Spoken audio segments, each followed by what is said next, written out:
రాష్ట్రంలో భూములకు సంబంధించి ఒక సెన్సేషన్ జరుగుతా ఉన్నది. 4,00,000 కోట్ల అవినీతికి రేవంత్ రెడ్డి సర్కార్ తెరలేపింది అని చెప్పేసి బీఆర్ఎస్ పార్టీ బలంగా ఆరోపిస్తా ఉంది. అటు బీజేపీ కూడా ఆరోపిస్తా ఉన్నారు. కేటీఆర్ ప్రెస్ మీట్ పెట్టి చెప్పిర్రు. అట్లాగే బీజేఎల్పీ నేత ఎల్లేడి మహేశ్వర్ రెడ్డి కూడా ప్రెస్ మీట్ పెట్టి దాని మీద ఒక పవర్ పాయింట్ ప్రజెంటేషన్ కూడా ఇచ్చారు. అది HILTP Hyderabad industrial land transformation policy అని చెప్పి రాష్ట్ర ప్రభుత్వం ఒక నిర్ణయం తీసుకున్నది. ఈ HILTP ఏంటిది, అసలు దీని వెనకాల ఉన్నటువంటి కథ ఏంటి, ఈ HILTP ద్వారా ఏం చేయబోతా ఉన్నారు? ఇవన్నీ కూడా ఇండస్ట్రియల్ ల్యాండ్స్. అంటే ఎప్పుడు కానీ కొన్ని పరిశ్రమలు స్థాపించాలనుకున్నప్పుడు, ఇండస్ట్రియల్ డెవలప్మెంట్ జరగాలనుకున్నప్పుడు ప్రభుత్వాలు ఏం చేస్తాయి, కంపెనీలకు ఉచితంగా కానీ లేదు అంటే చాలా నామినల్ ఫీజు తోటి కానీ నామినల్ లీజ్ అమౌంట్తో కానీ కంపెనీలకు ల్యాండ్స్ అలాట్ చేస్తాయి. అవి ఎట్లా ఉంటాయి అంటే ఒక 50 ఏళ్ళు 100 ఏళ్ళు 200 ఏళ్ళ లీజు మీద ప్రైవేట్ కంపెనీలకు ఇస్తాయి. సో వాళ్ళు ఏం చేస్తారు, అక్కడ కంపెనీ స్థాపించి దాన్ని డెవలప్ చేసి ఉద్యోగ కల్పన చేయడానికి కావచ్చు, ప్రొడక్టివిటీ కోసం కావచ్చు, ఆ ప్రొడక్షన్ జరిగితే ఇక్కడ ధరలు తగ్గుతాయనే ఉద్దేశంతో, అట్లాగే ఎంప్లాయ్మెంట్ పెరుగుతాయనే ఉద్దేశంతో గవర్నమెంట్ ఉచితంగా ప్రభుత్వ భూములను కంపెనీలకు ఇస్తుంది. అట్లా ఇచ్చినటువంటి భూములే ఇప్పుడు ఏదైతే ఈ HILTP ద్వారా వాటిని రెగ్యులరైజ్ చేస్తామని చెప్తా ఉన్నారు. అంటే ఈ రెగ్యులరైజేషన్ ఎందుకు కతికింది అంటే, ఏవైతే గతంలో ఉచితంగా ఈ సంస్థలకు కంపెనీలకు ఇచ్చినటువంటి పరిశ్రమలకు ఇచ్చినటువంటి భూములున్నాయో వాటిని చాలా నామినల్ ఫీజు తోటి రెగ్యులరైజ్ చేస్తున్నారు. అంటే రెగ్యులరైజ్ అంటే వాళ్ళకే అప్పచెప్పేస్తా ఉన్నారు. ఎవరైతే ఆ పరిశ్రమల గతంలో ఉచితంగా తీసుకున్నారో వాళ్ళకి ఇప్పుడు కంప్లీట్గా వాళ్ళకు అధికారాలు కట్టబెట్టే ప్రయత్నం చేస్తూ ఉన్నారు. అంటే గతంలో అంటే లీజ్ లాగా వాడుకొని మళ్ళీ ప్రభుత్వానికి అప్పచెప్పాల్సిన భూములు ఇప్పుడు వాటికి ఏదైతే సబ్ రిజిస్ట్రార్ లెక్కల ప్రకారం ఏదైతే రేట్ ఉంటుందో ఆ రేట్లో 25%, 30%, 35% వరకు అమౌంట్ చెల్లిస్తే ఆ భూములు వాళ్ళే అయిపోతాయి. అంటే గతంలో ఫ్రీగానే వాళ్ళు తీసుకున్నారు భూములు, ఇన్ని రోజుల్లో కంపెనీలు నిర్వహిస్తూ ఉన్నారు. కొందరు కంపెనీలు మధ్యలోనే వదిలేసిపోయిన వాళ్ళు కూడా ఉన్నారు. సో వాళ్ళందరికీ కూడా ఇప్పుడు ఏదైతే ఆ ల్యాండ్ వాల్యూలో సబ్ రిజిస్ట్రార్ లెక్కల ప్రకారం ఉన్న ల్యాండ్ వాల్యూ, ఎందుకంటే మార్కెట్ వాల్యూ వేరే ఉంటుంది, సబ్ రిజిస్ట్రార్ లెక్కల ప్రకారం ఉన్న వాల్యూ వేరే ఉంటుంది, చాలా తక్కువ ఉంటుంది అది. ఆ వాల్యూలో 25, 35 ఏరియాని బట్టి ఇట్లా లెక్కలేసారు. సో ఆ పర్సంటేజు డబ్బులు చెల్లిస్తే ఆ భూములు వాళ్ళకు ఓన్ అయిపోతాయి. బెస్ట్ ఎగ్జాంపుల్ చెప్పాలంటే 100 కోట్ల విలువ చేసే భూమిని 25 కోట్లు చెల్లించి వాళ్ళు సొంతం చేసుకోవచ్చు. ఏదైతే గవర్నమెంట్ ఇప్పుడు హైదరాబాద్ శివారులో ఒక ఎకరానికి 190 కోట్లు 170 కోట్లకి ఒక ఎకరం అమ్ముతా ఉన్నారు.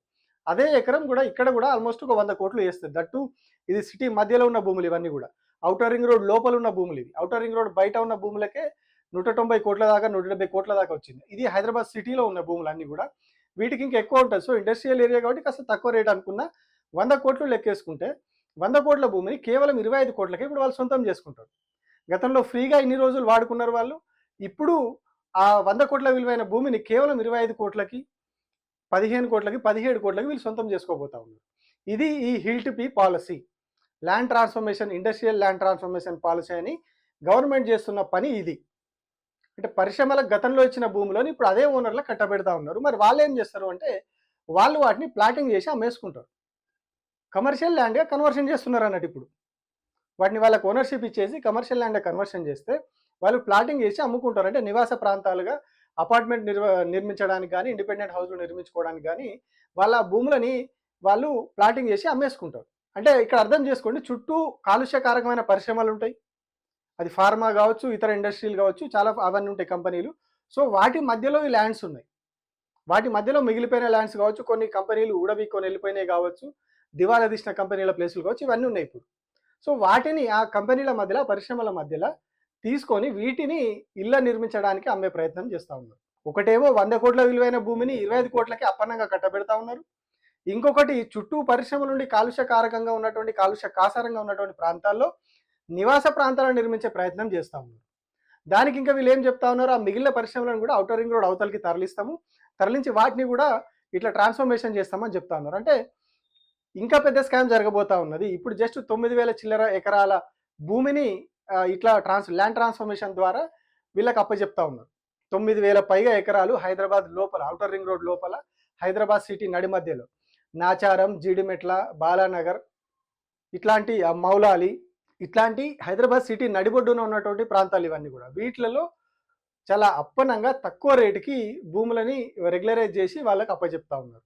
అంటే ఎంత పెద్ద స్కామ్ జరుగుతూ ఉన్నది దీని ద్వారా మనం అర్థం చేసుకోవచ్చు. 100 కోట్ల విలువైన భూమి 25 కోట్లకి ఇవ్వడం, అది కూడా ఇన్నేళ్ల నుంచి వాళ్ళు వాడుకుంటా ఉన్నారు, అది అయిపోయింది. ఇప్పుడు కేవలం 25 కోట్లకి అంత కాస్ట్లీ భూమి. మనం అండ్ యావరేజ్గా తక్కువ రేట్ వేసుకుంటేనే 100 కోట్లు లెక్క చెప్పుకున్నాం ఎకరానికి. వాస్తవానికి అది 200 కోట్ల వరకు కూడా ఉంటుంది వాల్యూ, ఎందుకంటే హైదరాబాద్ సిటీ లోపల ఉన్నాయి అవి. సిటీ నడిబొడ్డున ఉన్నాయి కాబట్టి వాటి రేటింగ్ ఎక్కువ ఉంటుంది. ఇది ఈ హిల్ట్ పి పాలసీ. గతంలో పరిశ్రమలకు ఇచ్చిన భూములను, ఉచితంగా ఇచ్చిన భూములను ఓనర్లకే, ఆ కంపెనీల యాజమాన్యాలకే తక్కువ రేటుకి వాళ్ళకు రెగ్యులరైజ్ చేసి కమర్షియల్ ల్యాండ్ కన్వర్షన్ చేసి వాటిని నివాస ప్రాంతాలుగా అమ్ముకోవడానికి గవర్నమెంట్ పర్మిషన్ ఇస్తా ఉన్నది. దాని ద్వారా ఈ ఇంత భాగవతం జరుగుతూ ఉన్నది. మరి ఇట్లా తక్కువ రేటుకి ఇవ్వడం వల్ల ఏం ఉపయోగం ప్రభుత్వానికి? 100 కోట్ల దాన్ని ప్రభుత్వం ఎందుకు 25 కోట్లకి ఇస్తూ ఉందంటే ఇక్కడనే ఉంటుంది అసలు తడాక. వీళ్ళు 25 కోట్లు ఇక్కడ ఇస్తారు, మిగతా మార్కెట్ వాల్యూ ప్రకారం మాట్లాడుకోవాల్సింది తెర వెనకాల జరుగుతుంది అంతా. లంచాల రూపంలో ఎక్కడ ఇవ్వాలనో అక్కడ వెనకాల నుంచి ఇచ్చేసుకుంటున్నట్టు. 100 కోట్ల విలువైన భూమిని అంత ఈజీగా ప్రభుత్వం 25 కోట్లకి ఇస్తుంది అంటే ఏ రాజకీయ నాయకుడు, ఏ ప్రభుత్వం కూడా అంత తెలివి తక్కువది కాదు. ఏ రాజకీయ నాయకుడు తెలివి తక్కువలు కాదు. దట్టు రేవంత్ రెడ్డి అసలే తెలివి తక్కువడు కాదు. ఎందుకంటే ఆయన ముందు నుంచి రియల్ ఎస్టేట్ బిజినెస్లో ఉన్నాడు. ఇసుకలో కూడా తైలం ఎట్లా తీయాలనో ఆయనకు తెలుసు. ఇసుకలో కూడా తైలం ఎట్లా తీయాలనో రియల్ ఎస్టేట్ రంగంలో ఆయనకు తెలుసు. అందుకని ఇక్కడ 100 కోట్ల విలువైన భూమిని 25 కోట్లకి ఇస్తున్నట్టే రేవంత్ రెడ్డి ఏం తెలివి తక్కువ కూడా ఇస్తలేడు. రేవంత్ రెడ్డికి ఏదో పోనీ వదిలేద్దాం, కంపెనీ వాళ్ళు బాగుపడతారు, దివాలా తీసిరనో అదనో ఇస్తలేడు. దీని వెనకాల పెద్ద భాగవతం ఉంటుంది. ఎందుకంటే ప్రతిపక్షంలో ఉన్నప్పుడే ఆయన ఆర్టీఐ ద్వారా చాలా ల్యాండ్లకు సంబంధించి అది చేసిండని ఆయన మీద చాలా ఆరోపణలు వచ్చినాయి. కబ్జా ఆరోపణలు కూడా వచ్చినాయి రేవంత్ రెడ్డి మీద. హైదరాబాద్లో ఏ సర్వే నెంబర్ ఎక్కడ ఉంటుందో రేవంత్ రెడ్డికి వేళ్ల మీద ఉంటుందని చెప్తారు. ఇట్లా అడిగితే సర్వే నెంబర్ చెప్తే ల్యాండ్ ఎక్కడ ఉంటుంది ఏందనేది ఆయన చెప్తాడు అనేది ఆయనకున్న పేరు. సో అట్లాంటి వ్యక్తి 100 కోట్ల భూమిని 25 కోట్లకి ఎట్లా ఇస్తాడు? తెర వెనకాల కుర్చీతో గడబడి లేకుండా ఎట్లా ఇస్తాడు? ఆ కుర్చీతో గడబడే మూటలు. ఇక్కడ 25 కోట్లు ప్రభుత్వ ఖజానాకు వస్తాయి, అక్కడ ఇంకో 50 కోట్లు, 25 కోట్లు, 30 కోట్లు, 40 కోట్లు వాళ్ళ ఖజానాకు అనధికారికంగా పోతాయి. ఇది ఈ హిల్ట్ పి పాలసీ వెనుక ఉన్నటువంటి కుట్ర. లేకపోతే ఎవడు కూడా తెలివి తక్కువడు 100 కోట్ల భూమిని 25 కోట్లకు ఫ్రీగా ఇచ్చేయడు. వీళ్ళేం దానవీర శూరకర్ణాలు కాదు, ఇంకొకటి కాదు. సో భూమి కూడా వాళ్ళది కాదు, వాళ్ళ ఇంట్లో భూమి కాదు, అది ప్రభుత్వ భూమి, ప్రజల భూమి.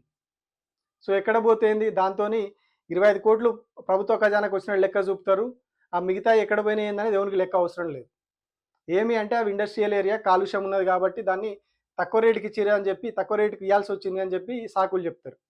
కానీ అసలు వాస్తవం ఏంటి అంటే తెర వెనకాల ఈ కమిషన్ల భాగవతం ఉంటుంది. ఇక్కడ 25 కోట్లు ప్రభుత్వ ఖజానాకు వస్తే అక్కడ 50 కోట్లు వాళ్ళ ఖజానాకు పోతాయి. ఇది ఈ హిల్ట్ పి వెనకాల ఉన్నటువంటి స్కాము, జరుగుతున్నటువంటి లక్షల కోట్ల కుంభకోణం అని వస్తున్న ఆరోపణలకు ఇది కారణం. అందుకనే హిల్ట్ పి మీద 2 ప్రతిపక్ష పార్టీలు కూడా గట్టిగా ప్రొటెస్ట్ చేస్తూ ఉన్నాయి. ఎందుకంటే ప్రజల ఉపయోగం కోసం వాడాల్సిన భూములు అవి. హాస్పిటల్లో ఇంకొకటో స్కూల్లో లేదంటే పేదలకి ఇంట్లో ఇట్లాంటి కట్టడానికి వాడాల్సిన భూములని ప్రైవేట్ వాళ్ళకి అప్పచెప్పి రియల్ ఎస్టేట్ బిజినెస్ చేయాలని చూస్తున్నారు కాబట్టి దాని మీద చాలా వ్యతిరేకత వస్తూ ఉన్నది. ప్లస్ ఈ ముడుపుల వ్యవహారం కూడా ఉంది కాబట్టి చాలా బీభత్సమైనటువంటి వ్యతిరేకత మొదలైంది. కానీ ప్రభుత్వం మాత్రం కేవలం 2 నెలల్లో దాన్ని కంప్లీట్ చేసేసి ల్యాండ్ రెగ్యులరైజ్ చేస్తామని చెప్పేసి ప్రకటించింది.